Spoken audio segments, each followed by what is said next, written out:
Coucou les amis, bonjour, j'espère que vous allez très bien. Moi, je me porte bien par la grâce de Dieu. Je lui rends grâce à Dieu toute la gloire parce que c'est pas un acquis de se réveiller chaque matin et d'avoir le souffle de vie et la capacité de se mouvoir et de vaquer à ses occupations. Merci Seigneur Jésus. Alors, je fais cette vidéo, cette courte vidéo pour faire un récapitulatif, pas un récapitulatif, oui, un récapitulatif de Back to Africa 2023, c'est-à-dire la deuxième édition du forum Back to Africa de Investir au pays de Monsieur Philippe Simo, un événement que je trouve audacieux et très intéressant, très enrichissant, voilà. Et dans cette vidéo, je vais vous citer quelques raisons pour lesquelles vous devez absolument assister à ce genre d'événement. En fait, pas seulement pour qui que ce soit, pas pour lui, pas pour quelqu'un, mais pour vous-même. Alors, si vous avez l'opportunité ou bien l'occasion d'y aller, je vous encourage vivement à y aller. Ne vous faites pas raconter cet événement, sinon vous risquez de regretter. La plupart des regrets viennent des choses qu'on n'a pas osé ou essayé de faire. La peur et le manque d'estime peuvent nous empêcher d'accomplir notre destinée, d'accoucher les projets ou d'écrire des livres que nous sommes censés écrire, d'inventer un produit ou un service, bref, de mettre nos dons et nos talents au service des autres. Nous sommes à J-1 de cet événement. Je fais cette courte vidéo pour t'encourager, pour te motiver à rejoindre Afrique et Diaspora, à rejoindre ce type d'événement instructif. Si tu t'y prends bien, c'est le genre d'événement qui pourrait, t'aider à décoller dans tes projets ou dans ton business actuel. 2, qui pourrait transformer ta vie personnelle et ta vie professionnelle. T'aider à être indépendant financièrement, à réaliser tes projets, tes rêves, ou à devenir riche ou millionnaire ou milliardaire si tu le souhaites, parce que c'est bien possible même. Tout d'abord, je sais que tu es quelqu'un qui a des dons et des talents, que tu peux maximiser, exploiter tes dons et tes talents. Si tu as besoin d'accompagnement, je fais des formations dans ce sens-là. Mais par rapport à cet événement que je suis en train de parler sur ma chaîne YouTube, alors je vais te donner quelques raisons, 7 raisons qui peuvent t'aider à prendre la bonne décision d'assister à ce genre d'événement, parce que tu auras plusieurs opportunités, ouverture d'esprit, plein de rencontres. Allons droit au but. Première raison, ce genre d'événement te permet d'obtenir des informations concrètes et professionnelles qui ont réussi là où d'autres ont échoué, et ça te permet également de gagner en temps. Ils te donneront des clés pour investir efficacement en Afrique si tu le souhaites, et tu peux également l'appliquer même dans le pays où tu es, en Europe, au Canada, voilà, pourquoi pas. Deuxième raison, saisis l'occasion d'investir dans un marché en pleine expansion avec des rendements que tu ne trouveras nulle part ailleurs. L'Afrique, vraiment, franchement, c'est un vaste chantier qu'on n'imagine même pas. On passe le temps, à regarder là où c'est déjà construit, là où tout est déjà fait, là où des gens se sont sacrifiés. Ça a pris des années pour qu'ils puissent construire. C'est tout beau, c'est tout joli. Et on a peur, en fait, pas de l'aventure, mais on a peur de faire pareil chez nous, en fait. Donc, voici pourquoi je fais cette vidéo, pour t'encourager. Comme troisième raison, ça va te permettre, ce genre d'événement, d'éviter des erreurs coûteuses grâce aux conseils juridiques des différents intervenants qui y seront. Ça va te permettre en fait de gagner en temps. Comme quatrième raison, si tu as toujours voulu contribuer au développement de l'Afrique ou de ton pays, moi c'est mon cas, voilà, tout en assurant un meilleur avenir pour tes proches, pour toi-même, c'est le moment d'agir, parce que l'Afrique c'est maintenant qu'il faut la bâtir. L'Afrique de demain, on dit souvent que l'avenir c'est en Afrique, etc. Mais c'est maintenant qu'il faut conquérir et occuper l'Afrique, voilà. Cinquième raison, ne pas saisir cette chance aujourd'hui pourrait signifier que tu procrastines, que tu repousses tes projets, tu repousses tes ambitions à des années plus tard et ainsi de suite jusqu'à ce que tu ne vas jamais réaliser tes rêves ou accomplir ta destinée. Et ça, ce n'est pas bien, mon ami. Sixième raison, rejoins des personnes qui partagent des aspirations. Par exemple, des aspirations qui te parlent, qui sont proches de tes aspirations à toi. Voilà, parce qu'il y aura différents panels, différents types de personnes dans différents types de secteurs qui ont réussi ou qui sont en train de réussir. Tu peux également tomber sur des gens qui ont eu des parcours semblables au tien. Et ça te permet de t'encourager, de te soutenir tout simplement, en fait. Et d'avoir une assurance que, ouais, je peux me lancer dans X ou Y domaine. Voilà. Et en conclusion, comme septième raison que moi j'ai trouvée, c'est que, en fait, dans ce genre d'événement qui regroupe des milliers de personnes, le palais de congrès de Paris, c'est 4000 places pour ceux qui ne savent pas. Donc, en septième raison, tu peux trouver ton partenaire d'affaires ou ton partenaire, ton conjoint de vie dans ce genre d'événement, car on ne sait jamais l'endroit où le caillou va tuer l'oiseau. En conclusion, cet événement Back to Africa 2024, ce forum Afrique et Diaspora va t'encourager, va te motiver, va te challenger, va t'ouvrir l'esprit et surtout va t'aider à te lancer, à passer à l'action dans tes projets. Je sais que tu as des idées, tu as plein d'idées, mais il faut choisir une ou deux et passer à l'action, mettre en pratique. Et c'est comme ça que tu pourras changer ta vie. N'oubliez pas de liker, de commenter et de partager cette vidéo. À bientôt. Et pourquoi vraiment amener les gens à concrétiser cette urgence? Je pense qu'on ressent tous ce besoin de rentrer, ce besoin de contribuer. Mais parfois on a peur. On a peur parce qu'on se dit, je travaille à l'étranger, les moyens que j'ai sont en train d'aider mes proches. Si je retourne, si j'échoue, comment ça va se passer? Et je pense qu'on a tous ce besoin de contribuer. Moi, je sais que je suis rentrée pas complètement par exprès. Je suis rentrée régler un problème qui devait prendre 2 semaines. Je suis restée 2 ans. Et puis finalement, j'ai pris un appartement et puis bon, je suis installée donc comme ça. Mais je pense qu'on a tous ce besoin. Et je dis aux gens que c'est vrai que notre continent n'est pas parfait, nos pays ne sont pas parfaits. Mais si on laisse à eux de construire les pays, ils ne nous ressembleront pas. Et donc, on a besoin de rentrer pour contribuer, pour façonner nos pays, pour qu'ils soient pour nous, qu'on puisse ressembler, au lieu de dire que le gouvernement, les gens, comment voulez-vous qu'on change un pays lorsqu'on est à l'extérieur? Je pense qu'il faut trouver moyen, même si c'est mettre un pied, il faut trouver moyen de rentrer. Parce qu'il y a une chose, c'est que de la diaspora, on est très naïf. On est très naïf, on a une vision très naïve de l'Afrique, de nos pays. Moi, je sais que j'allais souvent... Mais aujourd'hui, ce que je vais essayer de vous apprendre, c'est en fait comment les choses marchent dans leur tête à ces 3 messieurs et comment vous pouvez passer d'un non, ce que vous faites est trop petit, parce que c'est ce que vous allez entendre malheureusement souvent quand vous commencez, à avoir le bon mindset et surtout les bons résultats pour que ces 3 messieurs que vous voyez là soient aujourd'hui mes actionnaires dans ma société.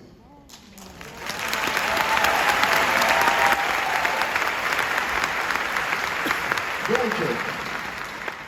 on va parler de quelqu'un d'un peu moins riche. Alors, j'ai été déjà présenté plutôt bien, donc je vais aller droit au but. La question aussi que je veux aborder en filigrane de cette discussion aujourd'hui, pour vraiment aller dans le détail, c'est combien des 12 millions d'euros que j'ai levés au total ont fini dans mon compte en banque. Parce que beaucoup de gens, quand ils me parlent et quand ils me posent la question, j'ai vraiment la sensation qu'ils pensent que l'argent est genre dans mon compte en banque et dans mon téléphone. Genre j'ai 12 millions à disposition quand je veux. Je suis pas sûr que ce soit ça que vous allez entendre, mais on va aller dans le détail. Donc, la première chose que j'ai appris et que je pense qu'il sera utile pour tous ceux qui sont là aujourd'hui, en passant du temps avec ces 3 milliardaires. Dans l'industrie, en créant ma voie moi-même.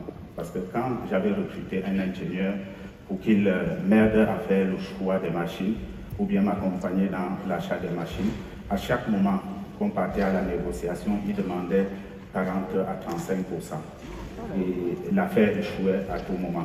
Donc après, j'ai décidé moi-même de foncer vers l'Italie, de chercher les fournisseurs moi-même et traiter avec eux. Et c'est comme ça que j'ai rencontré un fournisseur, pas n'importe lequel, et on a commencé à travailler ensemble. Dès lors, je me suis dit que c'était la personne la plus fiable et quelqu'un avec qui je pouvais travailler pendant longtemps. Donc, je faisais avec lui. Jusqu'au moment où j'ai commandé une chaîne de raffinerie chez lui et lui aussi devait aller prendre en Asie. Sauf qu'il dans le deal, il ne m'avait pas dit ça. La relation était déjà poussée au point où, quand le président de ce pays venait au Cameroun, certains ministres de ces pays-là sont venus dans mon usine 3 fois parce qu'ils me rendaient régulièrement visite. J'étais comme la vitrine de ces pays-là en Afrique parce que tout le monde marche. Plus important que tout. Quelle est votre définition de la réussite? Moi, je pense que pour rebondir sur Bamba et Duplex, la réussite, je la mesurerai quand j'aurai une centaine de millions d'Africains qui utiliseront la plateforme et qui auront leur vie transformée grâce à ça. Et c'est la seule mesure possible parce que quand on est obnubilé par notre pourquoi, il n'y a pas de sentiment. Je faisais souvent la réflexion quand je lis des annonces et Jara a levé 8 millions, 2 millions, ben, c'est très bien, je vois que tout le monde me congratule, mais je ne ressens pas une joie extraordinaire parce que je lève parce que je n'ai pas, je lève parce que je ne suis pas profitable. Donc moi, ça, à la limite, ça me désespère. Je lève parce que tous les mois, je suis négatif. Et moi, je veux être positif. Et pour être positif, il faut que j'ai un maximum de clients, que je crée plus de valeur et qui la constatent et qui viennent de plus en plus sur la plateforme. Donc mon bonheur à moi, c'est quand je vais au marché et que je peux voir une maman au marché installer mon produit et me dire, ma fille, grâce à ça, j'arrive à épargner de manière plus sécurisée, c'est beaucoup plus transparent, vous me prenez moins de frais, j'ai inscrit mon fils. C'est ça mon bonheur. C'est ça la réussite. Difficile d'intervenir après ce que Nelly vient de dire. La levée de fonds, parfois, ça nous amène même souvent plus de problèmes parce qu'au quartier, je viens de Douala, un quartier qui s'appelle Nokpassi. Et à chaque fois, quand il y a une annonce dédiée à la levée de fonds, je pense que tout le quartier m'appelle et le duplex est milliardaire. Bon, c'est Moulin qui a sorti un conseil récemment pour dire c'est comme milliardaire dans le portefeuille, sur le papier. Voilà. On est millionnaire sur le papier. Voilà. En papier uniquement. En papier, voilà. Et ça, c'est très profond. Il faudra bien peut-être développer cela plus tard, mais ce qui nous motive, c'est vraiment, moi, aujourd'hui, Studeli a pu servir 20 000 étudiants depuis 5 ans. D'ailleurs, merci à mes équipes. Et tous les jours, quand je rencontre des étudiants, j'ai l'impression d'avoir eu vraiment un impact significatif sur leur vie. Et ils me remercient pour ça. Et ça, c'est le plus grand bonheur. Parce que je me dis toujours, il y a 15 ans, je suis arrivé à Paris. J'ai eu tellement de difficultés. J'ai permis à 20 000 personnes de ne pas avoir la même difficulté. Ça, je suis très, très, très, très content. Des gens, parce que le contenu, parce qu'au final, Star News propose du contenu de célébrité que les gens peuvent voir comme étant frivole comme sujet, et aussi la manière dont on montre l'importance de notre propre créativité. Quand un créateur de contenu peut vivre parce qu'il fait des choses de qualité, ça change complètement nos capacités demain à nous exporter. Donc ça commence là, et ça finira beaucoup plus loin. Donc il y a Star News que je peux citer. Bon, j'ai entendu des gens crier Jamo, bon ça c'est facile. Jamo c'est les champions du monde de notre Côte d'Ivoire, c'est nos héros. C'est pas parce qu'ils ont levé le plus d'argent d'ailleurs. Parce qu'en vrai, moi ce que je dis souvent aux gens, même je pense que c'est l'une des premières choses que je dis dans la formation de levée de fonds que je fais avec Irao, c'est la levée de fonds est une conséquence de votre succès. C'est parce que vous avez réussi à prouver des choses, à créer une croissance qu'on vous donne de l'argent pour faire plus. Ce n'est jamais d'abord. Jamais. Même quand vous entendez quelqu'un qui vous dit un gars a levé avec PowerPoint, qui est Jamo, c'est un bon exemple. Les gens disent Jamo, précis, ils ont levé, je pense, 1,5 million d'euros. Donc ils n'avaient pas de produit encore. Mais parce que c'est Hassan. Et c'est Hassan qui est quelqu'un qui avait déjà fait une première start-up au Pérou. Parlez-en. Si ce n'est pas votre problème, vous connaissez des gens dont c'est le problème, poussez-les à le faire. Et c'est déjà une forme d'apport.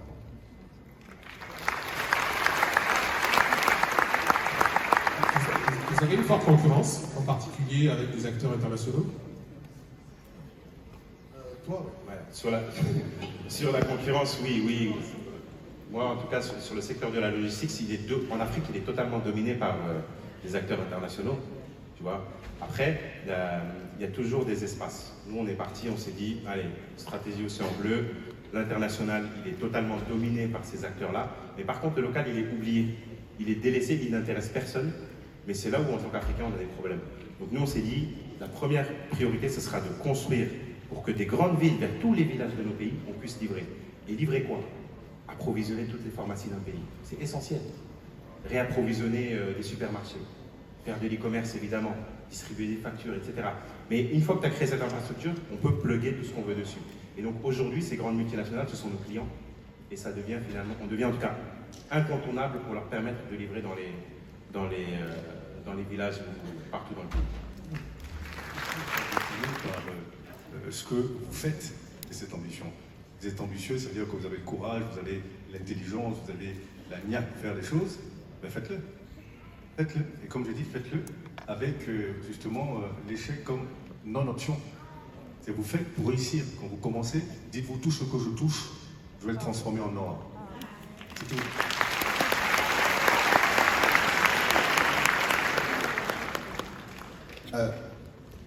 l'autre question que je voulais aussi poser dans le même temps, il y a aussi ici des gens qui sont le fruit d'une réelle double culture, qui ont certes des parents africains, et qui sont nés et ont grandi complètement ici. Ils n'ont pas forcément le même rapport à l'Afrique que les diasporiens, qui sont nés en Afrique et sont venus ici. À eux, qu'est-ce que tu veux dire? Alors, c'est marrant parce que c'est ceux-là qui ont plus envie de rentrer en Afrique que ceux-mêmes qui viennent d'Afrique qui trouvent qu'il y a des choses qui ne vont pas. C'est marrant. Parce qu'ils ne connaissent pas. Non, c'est pas grave.